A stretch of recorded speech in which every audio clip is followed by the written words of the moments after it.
I talked to John Diebler a little bit and Jared. You know, their biggest message was they're going to throw a ton of stuff at you.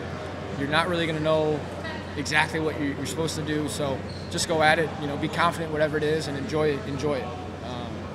You know, don't get bogged down and trying to worry about doing everything perfect. And even moving forward from here, enjoy being able to travel a little bit and go to places in different cities and enjoy the process and let everything kind of work out how it's supposed to by the end of the summer. Is it challenging though to really not try to be too perfect? Because you know there's a lot. I mean, obviously there's a lot at stake leading up between now and the draft. Absolutely. I'm definitely the type of guy that there's definitely some perfectionist in me. So, but the problem is we're playing an imperfect game, trying to play it perfect. So, and I think being in 4 years at Ohio State has really helped me deal and cope with things like that. You're gonna make mistakes, and obviously we make mistakes every year. We lost games that we don't think we should have lost and things like that. And those experiences and those games really help you to this point. Being able to move forward and move on and have a short-term memory and just go forward. How many teams have you had a chance to talk with this week? Not one.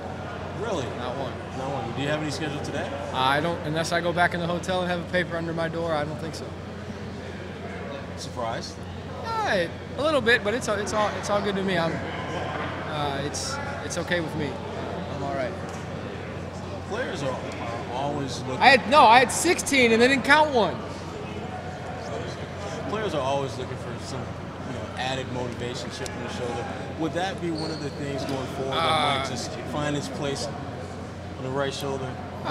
Maybe a little bit. I'm not gonna. I have no idea how that process works. I don't know what's going on, so I'm not going to worry about that. I think my biggest focus is I don't want to. There's definitely motivation. There's always motivation. There's always going to be people telling you that you can't do this and you can't do that. But I'm really trying to focus on the people that are believing in me and are confident in me. I want to prove those guys right. I don't want to prove everyone else wrong. The games that we've lost in college, obviously, Dayton's still very fresh. I know it's a different, it's a very different atmosphere, different moving forward, but. There's a lot of things. There's always.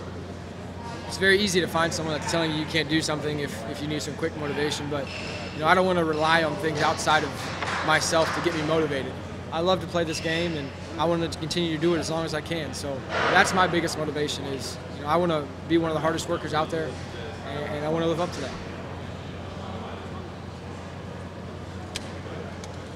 Aaron, how do you think you did out there today? And what do you bring to the table athletically you think that could stand out amongst this group of, I know they talk about your quick hands and not necessarily, being the highest leaper, but talk about just what you bring to the table athletically compared to all these guys. I enjoyed it today. I did well in the things I thought I'd do well in, and did pretty good in the things I was shaky on. So obviously I think with me it's not going to be about jumping high or anything like that. I do think I'm a little deceptively athletic.